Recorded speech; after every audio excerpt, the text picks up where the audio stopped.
Trevor, this season's sort of been marked by quarterback health and guys going out in Michigan State, and Baylor, and TCU, all over the country.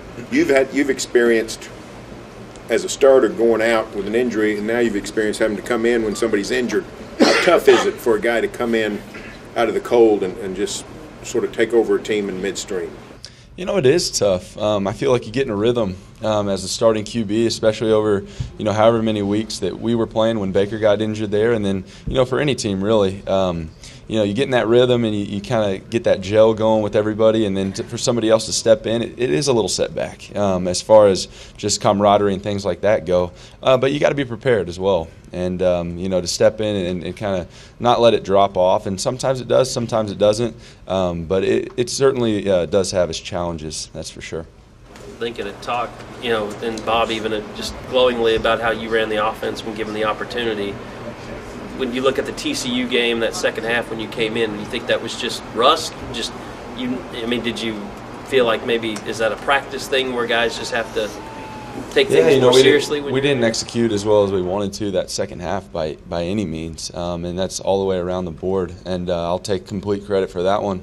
But again, I'm not going to base that off of just that one experience. The opportunities that I've had to play the rest of the season there and at the end of games, I feel like I've played pretty well. But there's not a whole lot of explanation for it. We didn't execute all the way around like we wanted to, and kind of dust yourself off and move on from that one. Glad you got the W. That's something the team can learn from, you can learn from if you're in that position. As much as Baker runs around, chance you could be out there again. Well, definitely.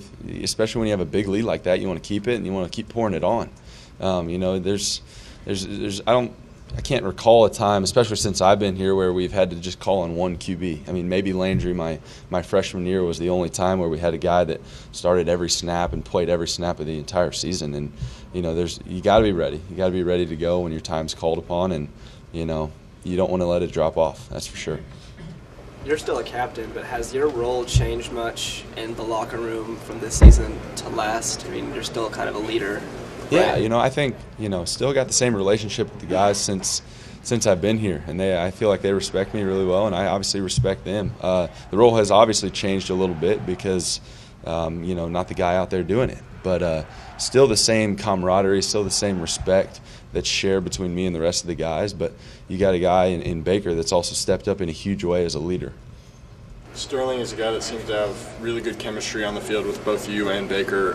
How do you guys keep finding him? I know you had 4 completions to him against TCU, but how does he keep getting open for you guys? He finds a way to get open, and that's just, that's Shep. He's an incredible player and a guy that's going to make a lot of plays regardless. He's got a knack for getting open, obviously, but he's also got a competitive fire in him that's unmatched. He's a guy that brings the offense up before every single game in the locker room, gets everybody going before the game, and he just has a passion about him. Especially this year, I've noticed a little bit different, kind of raised to a different level. That's really helped us out in a big way.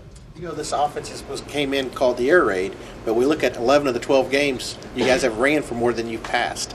You talk about how this has evolved into its own entity. Yeah, well, you kind of can take a step back and look at, the preseason when we first, hired Coach Riley, and everybody's wondering, are we going to run the football? Well, everybody kind of ended up saying, we have Joe Mixon, Samaje Perine, we're going to run the football, and that's what it's been. You can't not give those two guys the football, and it's kind of evolved, and that's the way Coach Riley is. He's going to use the players that he has, to be successful, and I think he's done an incredible job of that this year with, putting Mark Andrews in there, doing that whole deal, and then, running the 2-back stuff with Samaje and Joe, and then also spreading the ball out outside like he's done in the past. Bob mentioned that, get some time off, but then you guys will kind of do something similar to summer workouts and things. You're going to have a pretty big role in that, aren't you, with Baker kind of? He's going to be, if he goes to New York, he's going to Orlando for things. You're going to have to be front and center for a while, aren't you? Yeah, it's going to be a fun couple of weeks with all that stuff going on, but also just kind of having a little time to take a break for once. We played 9 games straight. Guys are beat up, and I think we're going to benefit big time from having guys just being healed up. With that being said, that we face some challenges in that where over that 9-game stretch you kind of get in a rhythm of how you do things, and this is our preparation method, and this is how we go into a game. And now to sit back, we got to continue to keep that focus that we have going into each week as we move into this bowl season. Last time you played in a big bowl game was the Sugar Bowl. What was that preparation for Alabama like, and do you anticipate you guys can learn from that going into these final 1 or 2 games? You know, I can relate this team a lot to that team there in the bowl season that year. And there's just a focus and a mentality with this group that we just get it. You know, it's not the type that where you're going to look back and think, well, we should have done this way or we should have done this that way. Last week before the Okie State game, we all got together and had just a players-only team meeting there in the hotel just to talk about what we have in front of us, what this opportunity is like, what it means to everybody. And, the captains stood at the front and kind of shared what we wanted to share and then opened it up for everybody else. And some guys said some really good things. It was just kind of we understand what's in front of us, but let's go do this. And that's the cool thing about this team, the tight-knit, group that we have. People understand how we need to get it done, and that's shown up. It showed up on Saturday up there in Stillwater, and guys are really just coming together in a really good way. Hey Trevor, it seems like some of Bob's best teams have been teams that have continued to improve. You guys clearly have continued to improve as this season's gone on. What do you point to as reasons why you guys have been able to do that? It's a very specific moment. We're in the locker room after the Texas game. Coach Riley brought us up as an offense. Well, Coach Stoops brought us up first as a team and said basically the same thing, but they both said, there's 2 ways you can go here. You can put your head down and kind of let the circumstances happen, or you can, pick your head up and come and have the best practice we've had all year on Monday. And we did that. We had a great practice that Monday and have continued to get better and better since that point. I think we've, each week we've gotten better and better, and it's shown on the field. Going with this stretch there where we just won, and that's a testament to our guys, but also a testament to our coaching staff. They picked it up too, and that's a cool thing to have. Is it trickles down from the top. Those guys picked up their level as well, and it trickled down into our team. Everybody's just bought into the system and bought into what we're doing, and that moment right there was kind of the changing moment.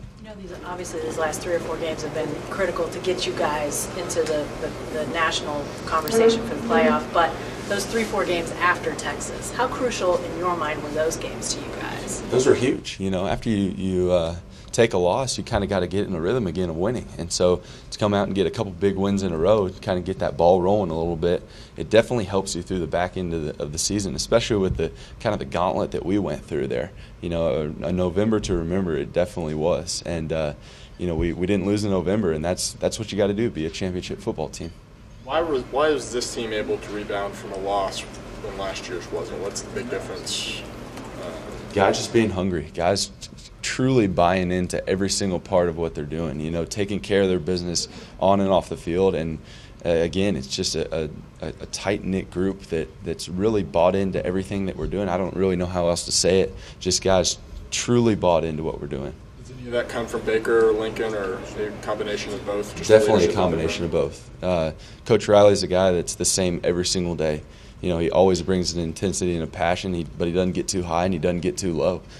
His leadership's been crucial in the success we've had this year, and Baker's as well. Baker's the same way. He's not going to let anything get to him. When he has a good play, he's just Baker, and when he has a bad play, he's just Baker. And both of those guys feed off of each other, and then it trickles through the rest of the offense and really the rest of the team. Trevor, how tough, despite all the things you said, it's still got to be tough for you. Starting quarterback, a good chunk of the last 2 years, and this year you're the backup. Team's having great success.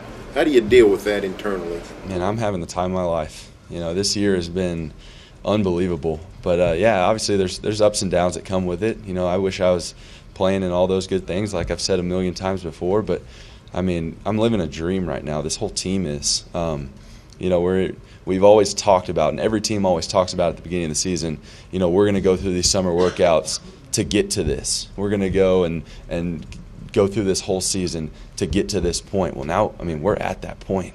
And just kind of take a look back and open my eyes to that thought, it's pretty special, to be in the conversation for the college football playoff in its second year and have an opportunity to continue to go forward and maybe even play for a national championship this year. We're at that moment that we've worked so hard for, especially these seniors for 4 years, and it's an incredible feeling. It really is. You know, Blake was named ultimate team player because he kind of went through a similar situation. Could you learn from what Blake went through a couple of years ago? Oh yeah, and there's countless other situations that I can learn from as well.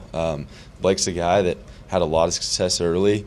Ended up having a great year even when he wasn't the starter when I was playing, and then ended up finishing his career also in a big way there playing tight end, and now he's playing a lot for the 49ers. I don't know if y'all saw that game yesterday, but he's just continued to get better and better and better and not let, the bad circumstances get him down. He's just continued to pick himself up and get, like I said, better every day, and he's doing big things. It's really fun to watch. Trevor, so often when in college football, when a quarterback like yourself has had success and then doesn't get to play as much, going into their last year of eligibility, everybody talks about them leaving, but it sounds like you're still very, very happy here despite the fact that you're not playing. Oh, I'm extremely happy here. This is my home. This is where I'm supposed to be, and I've said that since the day I stepped foot on this campus. It's been an unbelievable ride. I can't say enough about this coaching staff and also the players. I mean, it truly is a family atmosphere, and I wouldn't do anything to stop what we have going on right now, and I really can't wait for these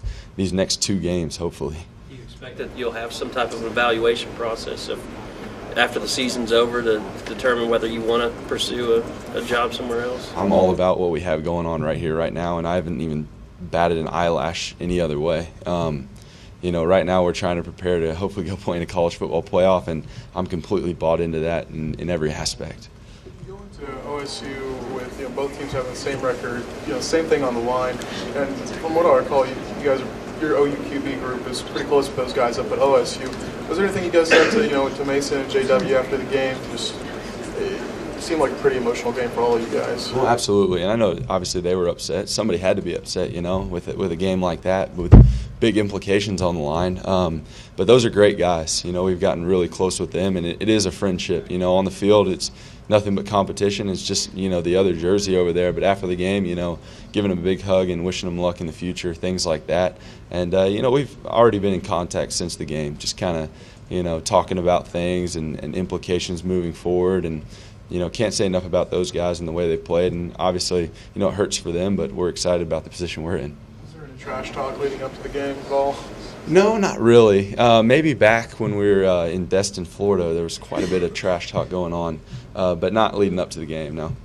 It's good to moving. Anything else? It was good to get the monkey off your back from last year, the way you guys lost, to come out and blow them out the way you guys did. Well, yeah, it was big, not just for the Okie State game, but TCU and Kansas State to kind of get those wins back. Because you have a bad taste in your mouth for a whole year whenever you lose to somebody.